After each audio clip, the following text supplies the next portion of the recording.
Hey, this is Doug Zyda Rose from GameShampoo. Here we are, the fourth round of Streets of Rage. And this is the bridge. Now, the subject this round is going to be the music. This was all essentially done by one person. And again, I must apologize for my Japanese pronunciation. I have no real training in it. It was done by Yuzo Koshiro. Like I said, I apologize, and I know that's the American way of pronouncing it. Apologies. So, this one guy did all the sound effects and all the music for Streets of Rage. He handled pretty much the entire series, actually. And this does include the female voices as well. No, he voiced Blaze and Nora. All he really did was something I've done and played around with the pitch. Seriously, you can change your voice a lot doing that. Now, because, back at this point in time, we were almost always working on an absurdly tight budget.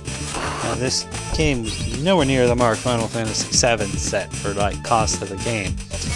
And so, he actually reused a lot of sound effects from his earlier work on The Revenge of Shinobi, like the 1-up sound, menu select. A lot of others as well were actually imported.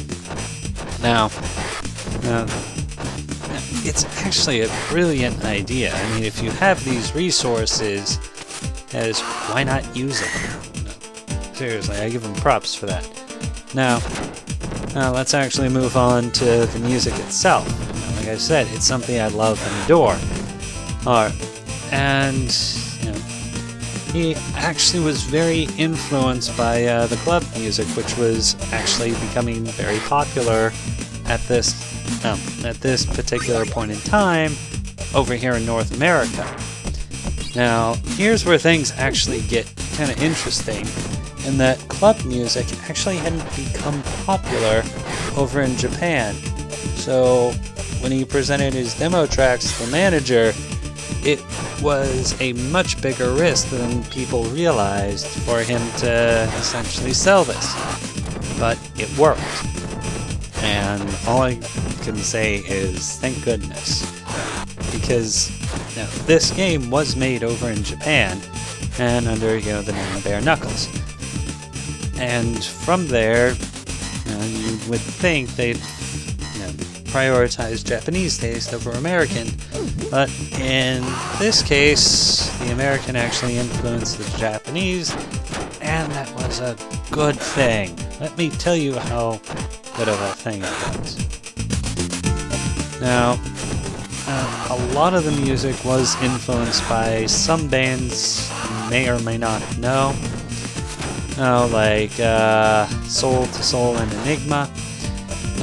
What Koshiro really talked about there was this element called ground beat. Hey, this was something really new and pretty cool at the time. This beat also wasn't in any Japanese music at that point. So naturally it wasn't in any game music coming out of there. He actually wanted to use that beat no matter what, and that's what really kicked things off.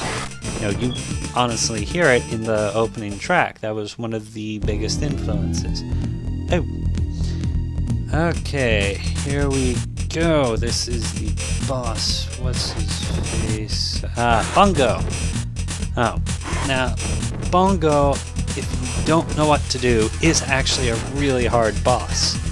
Unlike any other, or even character in the game, like what just happened there, I was going for a slam, and I mucked up.